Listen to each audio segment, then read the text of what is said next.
Kisah Para Rasul pasal 6 ayat 8 sampai ayat yang ke-15 kita akan sama-sama baca.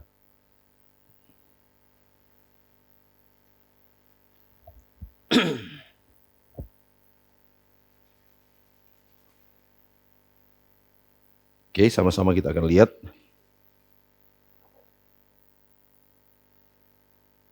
Kisah Para Rasul pasal yang ke-6 ayat 1 sampai ayat 8 sampai ayat 15. Saya akan baca ayat 8, Bapak Ibu Saudara sekalian baca dengan keras, ayat 9 dan seterusnya kita bergantian sampai ayat 15 kita baca sama-sama. Tuduhan terhadap Stefanus. Dan Stefanus yang penuh dengan karunia dan kuasa mengadakan mujizat-mujizat dan tanda-tanda di antara orang banyak.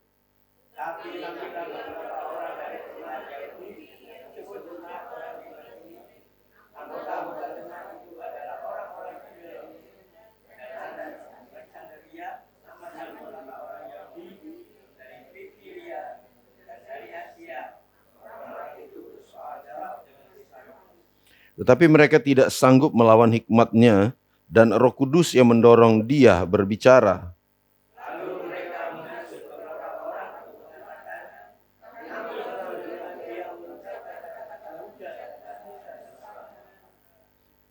Dengan jalan demikian mereka mengadakan suatu gerakan di antara orang banyak serta tua-tua dan ahli-ahli Taurat. Mereka menyergap Stefanus, menyeretnya dan membawanya ke hadapan mahkamah agama.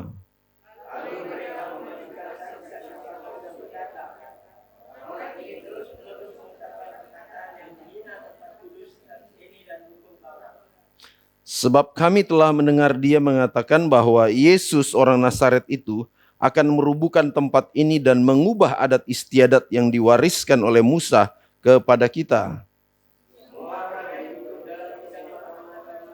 Menatap Stefanus. Lalu mereka melihat muka Stefanus sama seperti muka seorang malaikat. Ya, puji Tuhan Bapak Saudara sekalian. Minggu lalu juga kita sudah belajar tentang bagaimana situasi gereja mula-mula ya, ketika gereja itu mulai berkembang, gereja itu mulai banyak pengikutnya, gereja itu mulai dipenuhi dengan orang-orang Yahudi karena minggu lalu kita sudah belajar semakin ajaran tentang Yesus itu dilarang waktu itu di Yerusalem, ternyata malah ajaran tentang Yesus itu sudah memenuhi Yerusalem. Ya mungkin sebagian nggak percaya, tapi banyak yang sudah percaya. Sehingga kemudian kita lihat ternyata Alkitab mencatat bahwa selain ketika Petrus berkhotbah ada 3.000 jiwa bertambah. Kemudian ada juga pelayanan Petrus dan Yohanes yang menyebabkan jemaat itu bertambah 2.000 dan seterusnya. Hampir setiap hari mereka bertambah. Nah sehingga kemudian gereja mula-mula itu mulai timbul masalah ya. Ada persoalan di mana ada pelayanan ini yang ternyata diprioritaskan, ada pelayanan ini yang kemudian terabaikan, sehingga kemudian muncullah protes. Nah masalah-masalah itu kemudian akhirnya menggerakkan rasul-rasul untuk memilih diaken, ya, memilih penopang-penopang pelayanan selain rasul-rasul, sehingga kemudian terpilihlah salah satunya adalah Stefanus. Nah ketika Stefanus melayani, ya, walaupun dia tidak tergolong rasul, tapi ternyata Stefanus itu Alkitab katakan, kalau kita lihat di ayat 8 ya, kita akan mungkin bisa mulai lihat secara garis besar, bahwa ternyata Stefanus itu adalah orang yang penuh dengan kasih karunia, atau penuh dengan karunia dan kuasa. Ya. Jadi ketika dipilih, Stefanus ini tidak main-main, ketika ditetapkan, ketika ditumpangi tangan, ketika dipercayakan untuk melayani, dia ternyata melakukan komitmen pelayanan dengan sungguh-sungguh, dengan murni. Sehingga Alkitab catat bahwa pelayanan Stefanus disertai dengan apa? Karunia dan kuasa. Ada mujizat-mujizat yang terjadi. Nah sehingga kemudian akhirnya terjadi lagi peristiwa seperti apa yang terjadi terhadap Petrus dan Yohanes. Ya. Dicari-carilah kesalahan terhadap Stefanus. Ya kan? Diajak berdebat, tapi diajak berdebat bukan untuk mencari kebenaran, tetapi untuk mencari kesalahan. Nah kita lihat secara garis besar ya di ayat yang ke-8, Di situ dikatakan bahwa Stefanus itu penuh dengan karunia dan juga punya kuasa sehingga dia bisa melakukan mujizat-mujizat. Nah ini berbicara tentang suatu hal yang penting di dalam pelayanan di gereja, Bapak Saudara sekalian. Stefanus ternyata bukan cuma punya karunia, tapi di situ dikatakan dia juga punya kuasa, dia juga punya karakter yang sungguh-sungguh memuliakan Tuhan sehingga Tuhan lengkapi dia dengan mujizat-mujizat Tuhan. Nah, ini juga mengajarkan kita supaya kita ketika kita melayani, kita bukan melayani karena kita punya karunia tok, ya. Karunia itu sangat penting, tapi ternyata karakter itu harus mengimbangi yang namanya karunia. Ya percuma dia punya karunia yang spektakuler, tapi ternyata dia punya celah, ya kan? Sehingga akhirnya bukan dampak baik yang dia bisa alami, tapi justru dampak yang sebaliknya. Tapi kita lihat Stefanus, dia menunjukkan, dia menginspirasi kita sebagai pelayan Tuhan di akhir zaman supaya selain kita mengejar karunia, jangan meninggalkan karakter. Karakter itu harus menyertai. Karakter itu harus mengikuti sehingga seimbang pelayanan kita. Ya, jadi kalau di ayat 8 mungkin kita bisa menyimpulkan secara sederhana adalah pelayanan yang seimbang itu harus disertai dengan karunia dan karakter. Yang mau punya karunia katakan amin. Nah kalau kita mau punya karunia jangan lupa kita juga harus punya karakter. Karakter apa? Tentu karakter yang hidupnya seperti Kristus. Itu yang Tuhan mau. Ya, di ayat 10 Bapak Saudara sekalian, di ayat 10 kita melihat bagaimana perlawanan, ya, bagaimana orang-orang itu mendebat dia. Di situ dikatakan bahwa orang-orang libertini, orang-orang atau jemaat yang disebut jemaat libertini, mereka itu mulai bersoal jawab.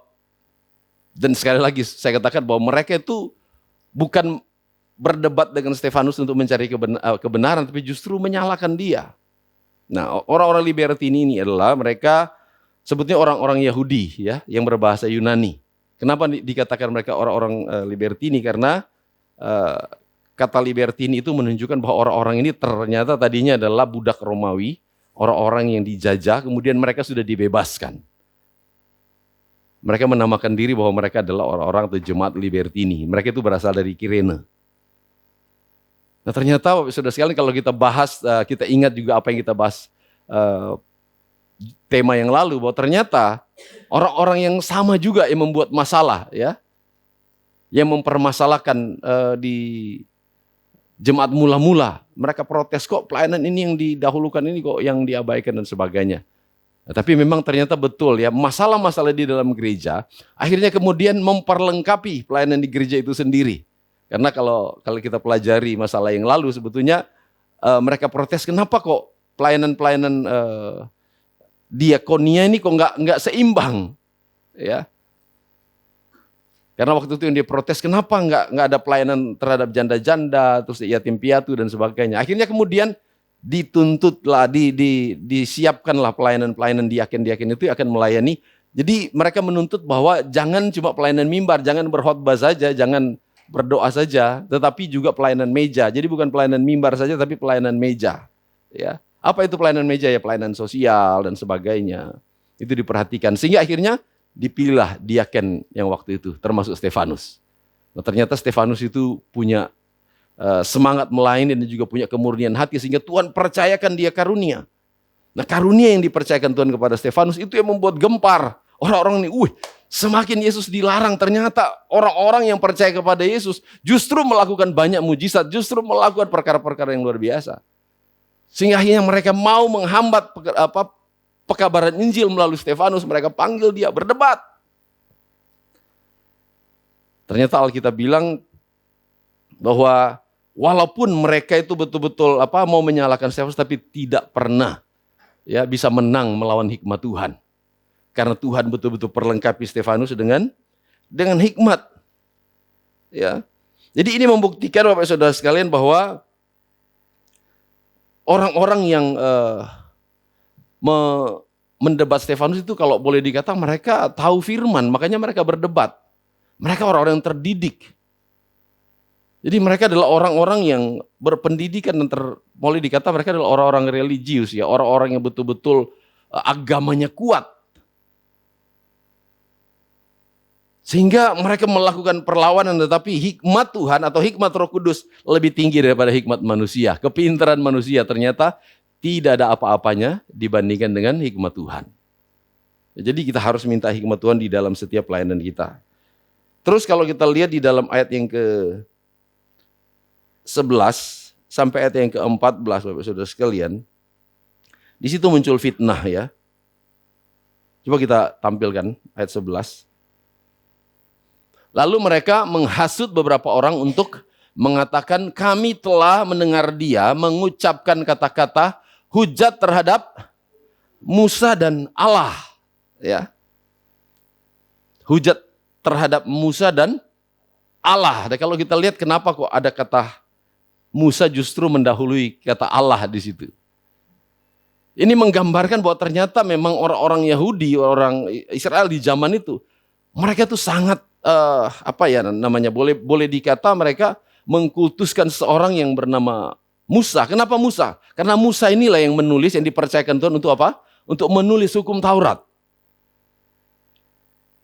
Musa dipercayakan Tuhan, ya, ketika dia berada di Gunung Sinai, terus kemudian Taurat itu dipercayakan Tuhan lewat Musa. Nah itu kemudian yang membuat orang Israel, boleh dikata mereka sangat-sangat mengagungkan Musa.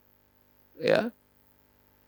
Kemudian dengan aturan-aturan hukum Taurat dan sebagainya, itu yang betul-betul dipegang oleh bangsa Israel. Sehingga ketika mereka memegang aturan-aturan yang sudah dibuat waktu itu.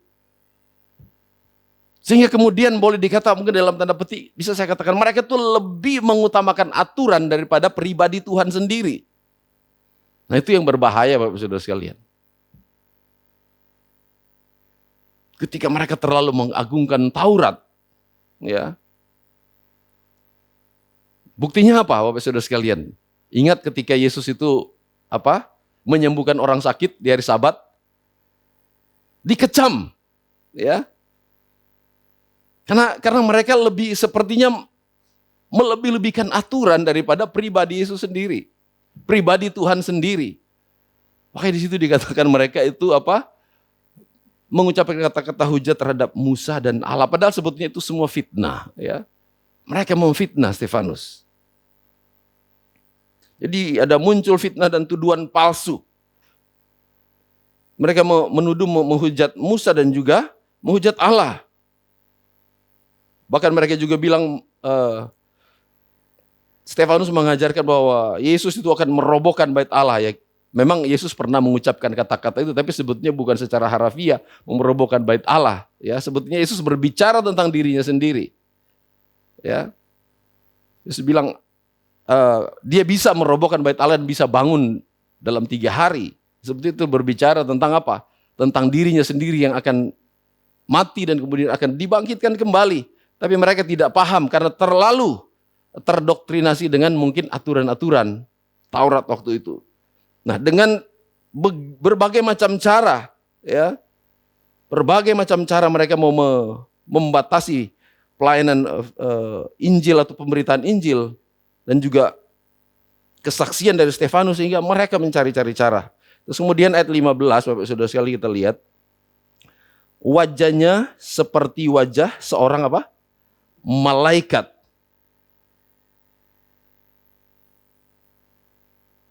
Wajahnya seperti seorang malaikat. Semua orang yang duduk dalam sidang mahkamah agama itu menatap Stefanus, lalu mereka melihat muka Stefanus sama seperti muka seorang malaikat.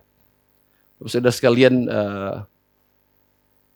pernah tahu lampu emergency? Pernah lihat ya? Saat mati lampu, semua lampu mati, malah lampu itu nyala. Kenapa nyala? Kenapa dia nyala? Karena ternyata dia punya daya, dia punya sumber daya dari sumber yang lain, ya kan? Nah mungkin gambaran sederhana Bapak Saudara sekalian, sementara mungkin dunia begitu gelap, dia tidak bisa melihat kebenaran, tapi justru disitulah Stefanus muncul. Kenapa? Karena dia punya punya daya yang lain, dia punya kuasa yang dari Tuhan, yang bisa membuat dia punya wajah, dia punya muka bercahaya. Ya, dia wajahnya bercahaya, kelihatan seperti malaikat, bukan mungkin ya kita tidak tahu secara fisik apakah Stefanus itu ganteng, ya, tidak tahu ganteng seperti Rudolf kah, atau ganteng seperti Jesse, ya kan? Kita tidak tahu. Atau ganteng seperti Pak Kusni ya waktu muda ya Pak ya. Kita nggak ngerti. Tapi ternyata orang-orang itu sampai tercengang-cengang melihat orang ini loh dituduh, difitnah di depan mahkamah agama, bukannya ketakutan atau emosi, ya kan? Tetapi justru dia memunculkan wajah yang penuh dengan sukacita, wajah yang cerah, wajah yang memancarkan kemuliaan Tuhan. Tadi pagi sempat saya tanya ya yang hadir tadi pagi, kira-kira kalau kita difitnah, ketika kita dijelek-jelekkan, kira-kira wajah kita tuh jadi seperti apa? Bapak Ibu Saudara sekalian, pernah difitnah? Pernah disalah mengerti? Terus kemudian justru difitnah. Apakah kita bisa muncul dengan wajah yang tersenyum? Bisa? Ya, kalau hidup kita seperti Stefanus dipenuhi dengan Roh Kudus, kita bisa. Tetapi kalau nggak dipenuhi dengan Roh Kudus, jangan coba-coba. Ya, jangan coba-coba fitnah misalnya. Kita orang timur, orang Ambon misalnya, orang Manado, oh saya nggak ada lawang itu. Ya kan? Fitnah itu apa sih Bapak Saudara sekalian?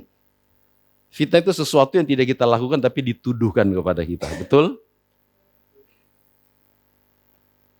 Tapi bisakah kita meresponi fitnahan itu dengan baik? Itu yang akan menentukan. Nah, kita sebagai anak-anak Tuhan, orang-orang yang percaya kepada Kristus, harusnya kita bisa meresponi segala sesuatu. Asalkan kita dipenuhkan dengan Roh Kudus, kita bisa meresponi segala sesuatu dengan baik. Kalau kita mungkin difitnah pasti emosi muncul, betul nggak? Muaranya, yang wajahnya tadinya ganteng itu bisa jadi jelek kalau kita emosi. Ya kan? Tapi firman Tuhan ini luar biasa Bapak Saudara sekalian. Nah, kita sekarang masuk kepada poin-poin yang akan kita bahas sore hari ini. Tadi sebagai garis besar, kita lihat Bapak Saudara sekalian, di ayat 8, kita tampilkan lagi ayat 8.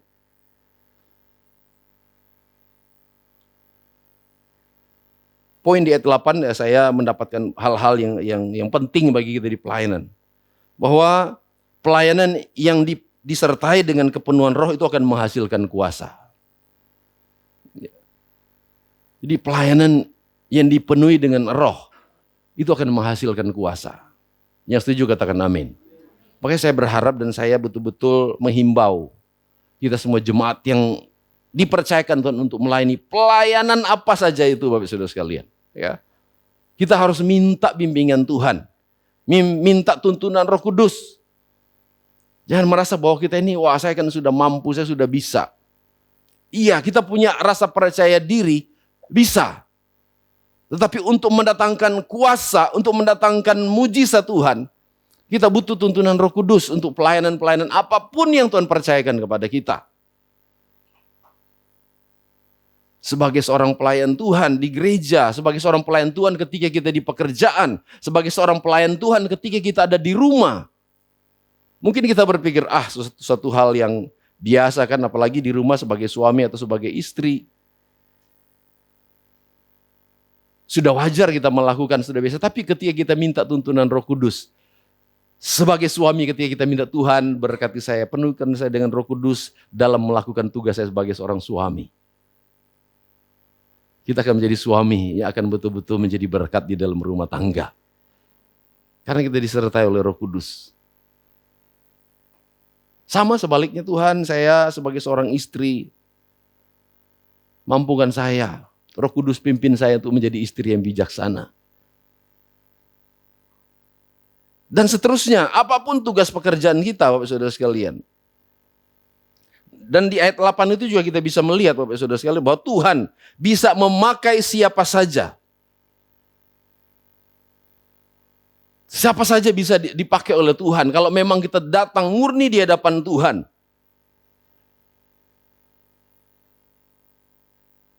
Tuhan bisa pakai siapa saja. Ya. Jadi kuasa dalam pelayanan itu tidak dilihat dari jabatan. Ya. kuasa di dalam melayani Tuhan, di dalam melakukan sesuatu kepada Tuhan, itu tidak dilihat dari jabatan, dari gelar. Tapi bagaimana kedekatan kita dengan Tuhan, hubungan, konektivitas kita dengan Tuhan, itu yang akan menentukan kuasa saat kita melayani Tuhan. Bukan saya bilang bahwa jabatan itu tidak penting atau gelar itu tidak penting, bukan Bapak Saudara sekalian. Tetapi bukan itu inti dari kuasa ketika kita melayani. Gelar jabatan itu memang perlu. Tetapi yang mendatangkan kuasa, yang mendatangkan dampak ketika kita melayani adalah bagaimana hubungan kita dengan Tuhan. Motivasi kita saat kita melayani Tuhan, itu yang akan menentukan. Ini kita melihat karena si Stefanus punya motivasi yang benar. Karena hubungan dia dengan Tuhan begitu dekat, makanya dia diberi karunia oleh Tuhan. Diberi kuasa sehingga pelayanan-pelayanan Stefanus disertai dengan mujizat Tuhan. Bagi pelayan-pelayan Tuhan, mari kita melayani Tuhan. Dengan sungguh-sungguh ya. Dengan motivasi yang benar. Dan kita minta Roh Kudus yang pimpin, Roh Kudus yang tuntun kita untuk bisa melayani Tuhan. Bukan sekedar kita mengejar sesuatu, ya. Saya percaya kita semua di gereja ini, apapun yang Tuhan percayakan kita terima. Amin. Karena kita percaya itu dari Tuhan. Mungkin kalau di gereja lain ada yang harus mengejar, oh saya harus jadi ketua, oh saya harus jadi ini, saya harus jadi ini. Apapun yang Tuhan percayakan, kita lakukan dengan sukacita. Karena bukan jabatan itu yang menentukan, tapi saat kita melakukan tugas itu dengan baik, dengan motivasi yang benar. Hubungan kita dengan Tuhan menghadirkan kuasa yang luar biasa. Seperti Stefanus. Itu di ayat yang ke-8. Coba kita lihat lagi berkat-berkat yang bisa kita nikmati di dalam firman Tuhan. Di ayat yang ke-10 Bapak Saudara sekalian, bahwa hikmat roh mengalahkan, ya, mengalahkan hikmat manusia. Ya. Sudah pasti itu ya. Tidak ada lagi yang bisa membantah bahwa hikmat Roh Kudus tidak akan pernah bisa dikalahkan oleh hikmat manusia. Jadi kita lihat Stefanus mau didebat kayak apapun, mereka semua tidak bisa mendapatkan kesalahan. Karena memang Stefanus juga nggak salah.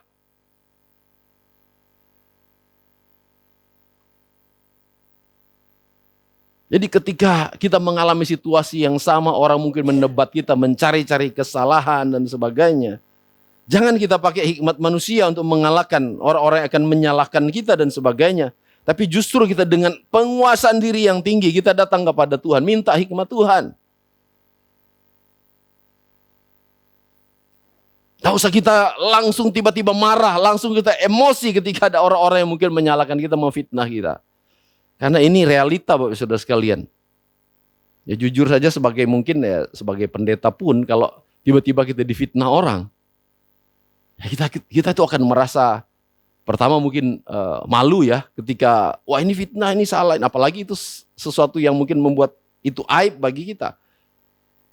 Wah kita akan malu. Yang selanjutnya apa? Marah, bisa marah, kita emosi. Makanya saya berharap jemaat Tuhan di GP Sola Gratia, karena memang visi kita di gereja ini kita akan mempersiapkan diri untuk menyambut kedatangan Tuhan pada kali yang kedua. Kita harus betul-betul belajar rendah hati di hadapan Tuhan. Meresponi segala sesuatu itu dengan sikap penguasaan diri yang tinggi. Kita harus punya sikap melek rohani betul-betul hari-hari ini Bapak Saudara sekalian. Amin. Supaya kita tidak salah merespon. Kita minta hikmat Tuhan. Saya percaya Bapak Saudara sekalian ya. Jawaban yang lahir dari roh lebih kuat daripada argumen intelektual. Saudara kita lihat mungkin orang-orang libertini, mereka mungkin pakai ilmunya, pakai pengetahuannya untuk mendebat Stefanus, tapi ternyata bahasa-bahasa yang tinggi itu pun tidak bisa mengalahkan Stefanus, walaupun dia punya bahasa sederhana, tapi bahasa itu dipimpin dan dituntun oleh Roh Kudus. Bahasa itu akan mempermalukan mereka. Alkitab bilang Stefanus tidak bisa mereka kalahkan, sehingga akhirnya mereka marah, ya, terus kemudian menghasut siapa? Ahli-ahli Taurat, tua-tua semua dihasut. Cilakanya tua-tua dan ahli Taurat juga itu terhasut Bapak Saudara sekalian. Kita lihat orang itu kalau sudah punya niat jahat, pasti membumbui cerita, membumbui hal-hal yang mungkin ditambah-tambahkan sehingga orang-orang terhasut. Hati-hati Bapak Saudara sekalian. Ya. Ada hal-hal yang mungkin kita alami ketika ada orang mulai bisa menjelek-jelekan orang dan sebagainya. Kita harus hati-hati karena kita hamba Tuhan. Jangan sampai kita terbawa, terhasut. Oleh sebab itu minta pimpinan Roh Kudus supaya kita itu jangan sampai terpengaruh. Nah, kita lihat jawaban Stefanus itu ada dalam tuntunan Roh Kudus, sehingga mungkin saya ada tulis di sini, jawaban yang lahir dari Roh lebih kuat daripada sekedar argumen intelektual. Mau sepintar apapun dengan bahasa apapun mungkin, tapi itu akan kalah dengan bahasa yang sederhana yang dipimpin oleh Roh Kudus. Amin. Itu ayat yang ke-9 dan 10. Kalau di ayat yang ke-11 sampai 14, Saudara, kalau kita lihat memang fitnah terhadap Stefanus itu hampir sama dengan apa yang Yesus alami, betul? Fitnah terhadap Stefanus itu pernah dialami oleh Yesus. Karena memang kebenaran seringkali ditentang. Bukan karena salah, tapi karena, jadi kadang-kadang kebenaran itu bisa ditentang. Kadang bukan karena salah. Terus karena apa? Satu, kadang-kadang karena iri hati. Betul ya? Karena iri hati, wah dia kok maju ya, dia kok dipercaya ya. Nah, ketika sudah mulai ada perasaan seperti itu, hati-hati Bapak Saudara sekalian. Tadi pagi juga saya sempat cerita, memang itu sudah kejadian lama, tapi saya pernah Bapak Saudara sekalian, saya pernah dituduh dan dilaporkan di Bamak. Ya. Waktu itu. Dia kata, wah pendeta Edward itu curi-curi jemaatnya orang. Saya dipanggil loh saudara sekalian waktu itu. Salah seorang pengurus Bamak. Memang tidak diurus secara resmi, tapi waktu itu saya dipanggil terus kemudian diomongin. Ya. Coba jawaban saya kepada mereka sederhana, saudara-saudara. Saya cuma bilang, saya bukan mencuri, tapi saya ketemu dengan domba yang tidak tergembalakan. Terus mereka mau digembalakan. Daripada mereka dimakan singa, saya bilang. Kan lebih baik digembalakan, betul ya? Karena domba yang tersesat itu gampang loh diterkam sama singa. Betul kan? Kalau domba itu sudah jalan sendiri, tiba-tiba masuk jurang, kan daripada dia masuk jurang atau diterkam singa, saya bilang, ya kan mendingan kan digembalakan dulu. Entahkah dia nyaman mungkin di dalam pengembalaan, dia akan rasakan. Tapi kita tidak, ayo ikut gereja kami, ayo ikut gereja kami. Enggak ada seperti itu. Akhirnya ya puji Tuhan, bisa terselesaikan dengan baik. Karena fitnah itu lebih kejam daripada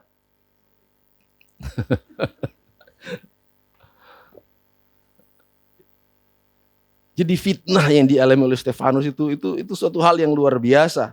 Ya. Kadang-kadang kebenaran itu seringkali saya pernah menyampaikan bahwa seringkali mungkin kebenaran itu bisa saja disalahkan. Betul ya? Bisa saja kebenaran itu bisa disalahkan, tapi ternyata kebenaran itu tidak akan pernah dikalahkan. Yang namanya kebenaran tetap kebenaran. Kenapa saudara kebenaran tidak bisa dikalahkan? Karena pembelanya adalah Tuhan sendiri. Kalau kita benar, tidak akan pernah ada orang itu bisa menyalahkan. Tidak akan pernah kebenaran itu kalah. Walaupun bagi dunia kadang-kadang kalah. Ya. Bisa kalah saudara sekalian.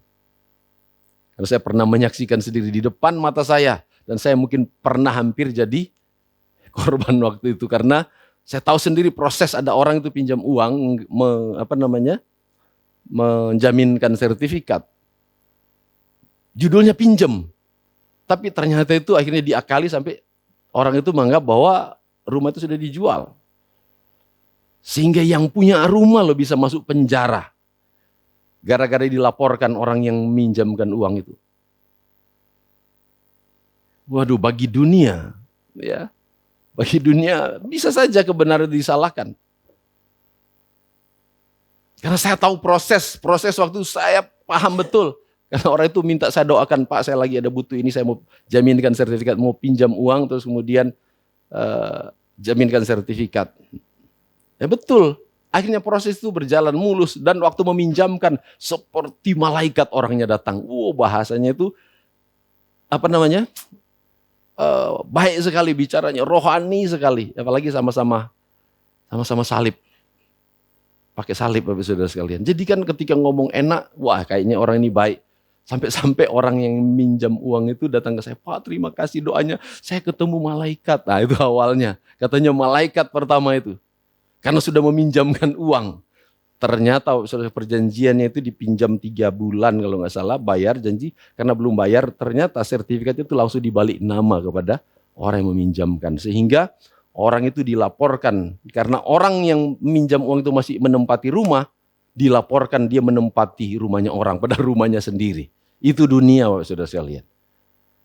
Karena saya waktu itu ikut jadi saksi, saya menyaksikan betul betapa dunia ini seringkali menyalahkan kebenaran. Tapi percayalah bahwa kebenaran itu tidak akan pernah dikalahkan.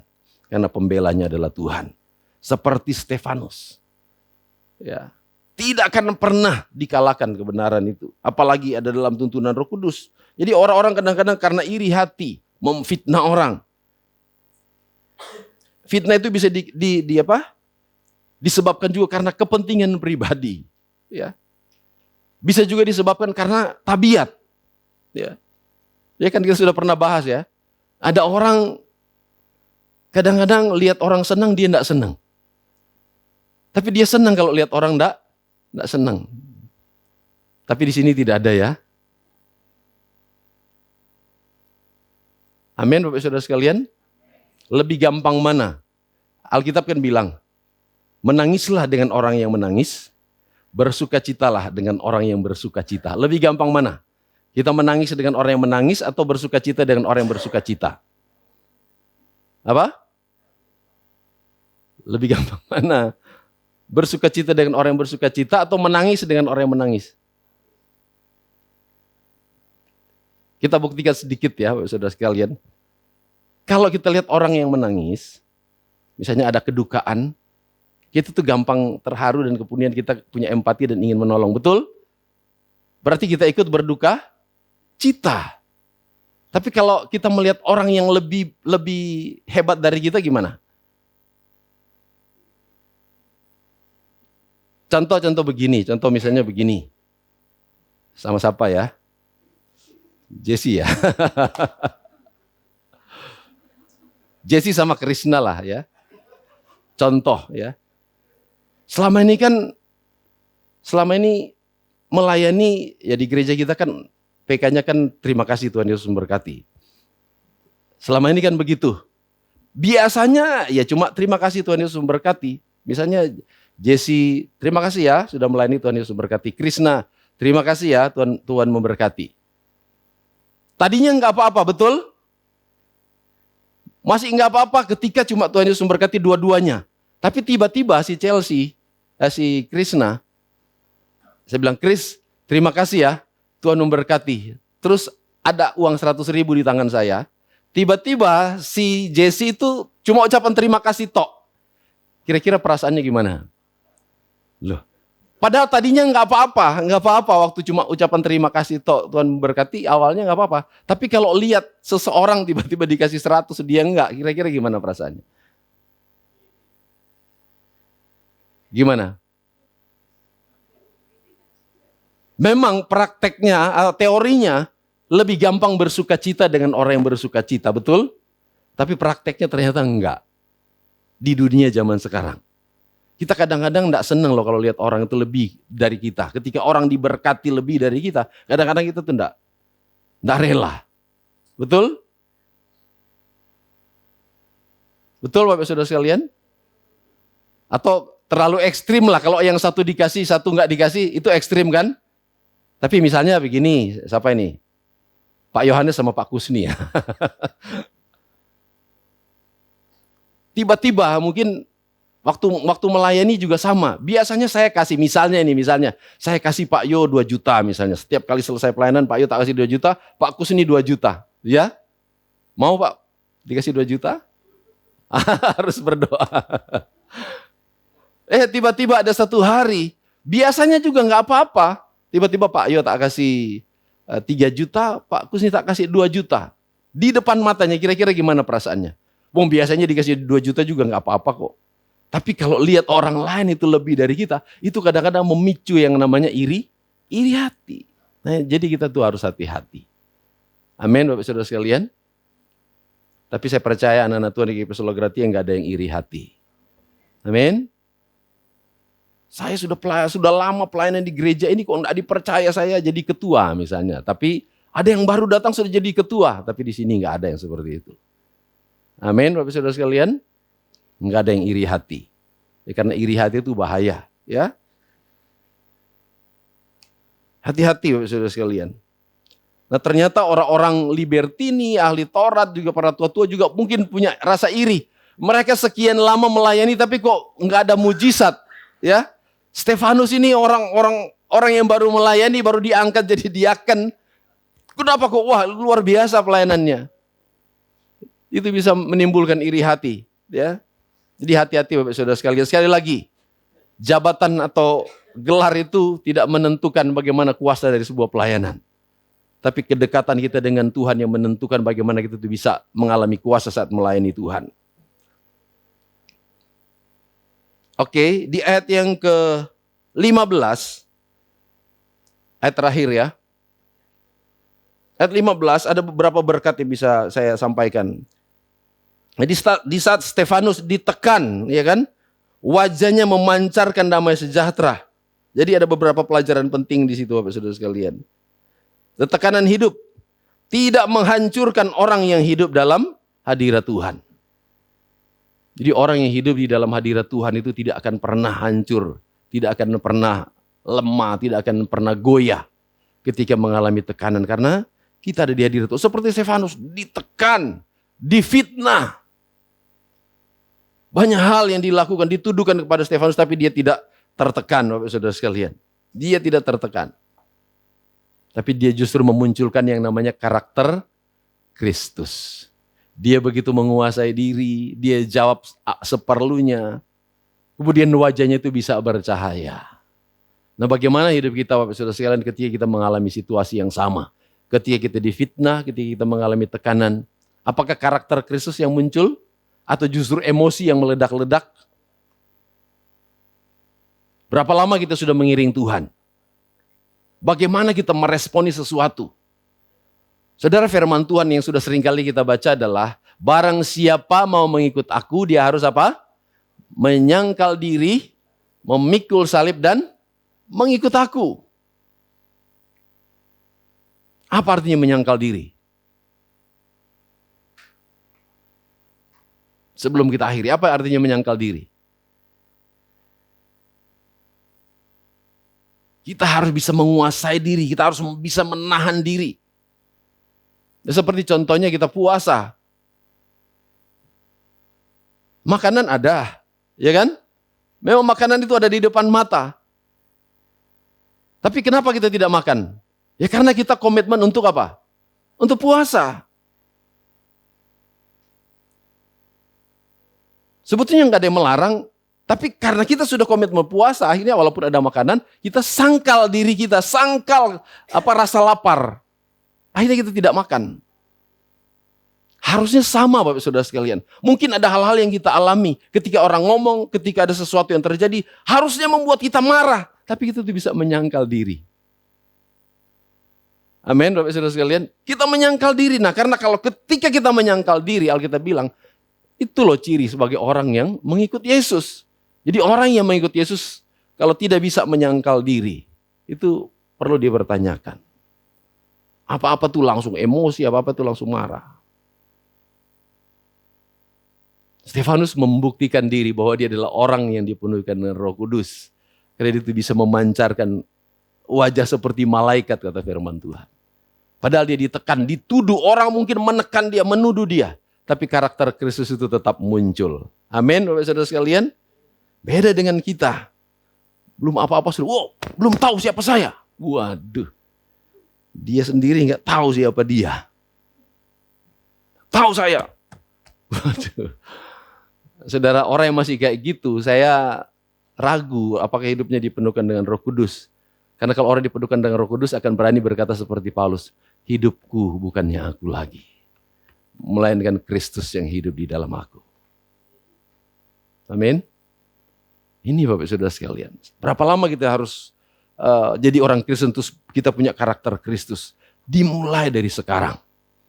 Kapan karakter Kristus itu muncul? Justru di saat-saat ada masalah, di saat-saat kita ada tekanan, munculkan karakter Kristus di dalam perkataan, di dalam sikap, di dalam perilaku kita. Supaya orang bisa melihat, walaupun dalam tekanan, tapi kita akan memunculkan wajah yang penuh damai sejahtera. Seperti malaikat.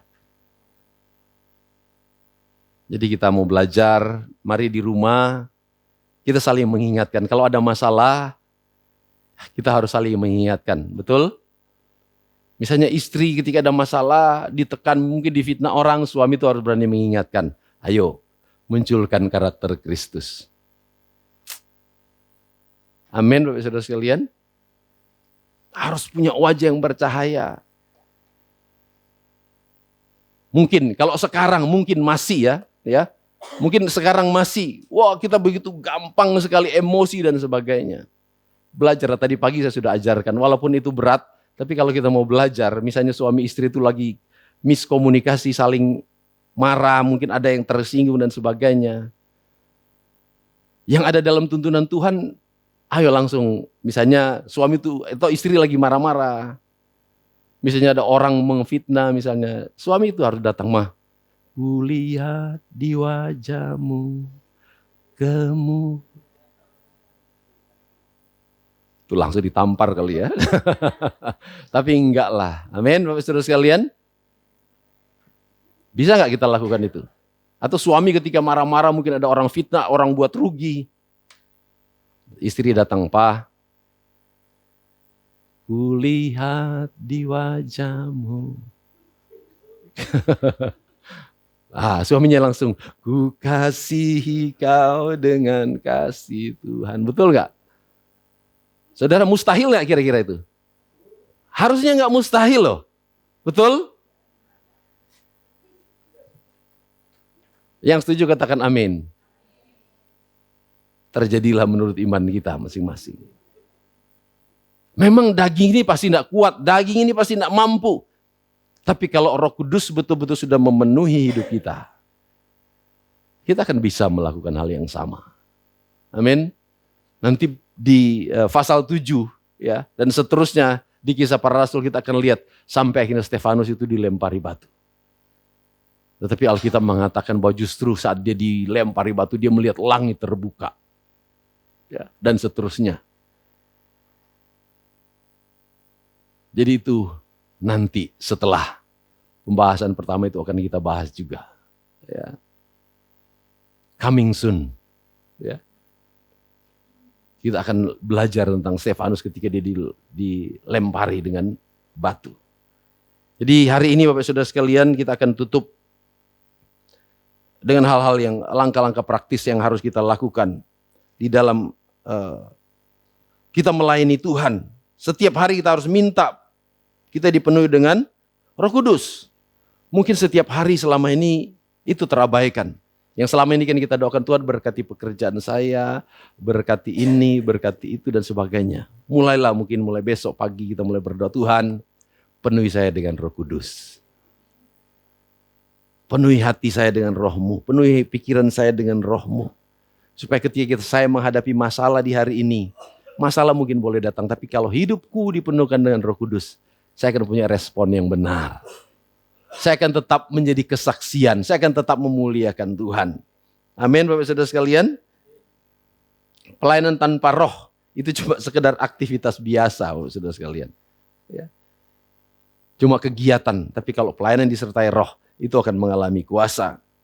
Jangan takut kepada perlawanan atau tekanan saat kita punya kehidupan yang benar. Tidak usah takut saat kita benar, tidak usah takut apapun. Mungkin orang bisa menuduh, orang bisa menekan. Kalau kita benar, akan ada saatnya Tuhan akan membuktikan kebenaran itu tidak akan pernah bisa dikalahkan. Kemudian jaga hati Bapak Saudara sekalian, jaga hati dan karakter. Amin. Firman Tuhan bilang apa? Jagalah hatimu dengan segala kewaspadaan karena dari situ terpancar kehidupan. Saya percaya ketika Stefanus memancarkan wajah seperti malaikat, itu dimulai dari hati Stefanus. Betul? Tidak mungkin hati Stefanus muangkel, marah, emosi, terus kemudian wajahnya bercahaya. Mungkin nggak Bapak Saudara sekalian? Gak mungkin hatinya itu mangkal penuh dengan amarah dendam karena dia difitnah terus wajahnya bercahaya. Saya percaya hatinya itu murni, bersih. Dia menjaga hati, dia menjaga karakter sehingga wajahnya memunculkan kemuliaan. Haleluya. Jaga hati, jaga karakter. Tunjukkan wajah Kristus dalam sikap dan perkataan. Bisa? Bisa? Amin. Jadi menurut iman kita. Saya percaya saudara sekalian bahwa ketika kita punya niat untuk menjadi pelaku firman, Roh Kudus akan menuntun kita karena Roh Kudus tidak jauh. Siapa yang percaya ada Roh Kudus dalam hidupnya? Kita semua punya Roh Kudus. Cuma masalahnya ketika Roh Kudus ngomong, ketika Roh Kudus berbisik, kita seringkali cuek mengabaikan. Ya ketika Roh Kudus berbicara ampunono toh. Wes, gak. Seringkali kita begitu. Wes to nang gereja. Gak, aku sih mangkel. Tapi di sini nggak ada ya. Itu di gereja di Utan sana itu ada. Amin, Bapak Saudara sekalian. Kita harus minta sama Tuhan. Kekuatan kita sendiri tidak akan pernah bisa memampukan kita. Tapi ketika Roh Kudus bekerja, tentunya kita akan dimampukan. Kita bukan mampu, tapi kita dimampukan oleh Tuhan. Amin. Tuhan memberkati kita semua. Mari kita tunduk kepala, kita mau berdoa.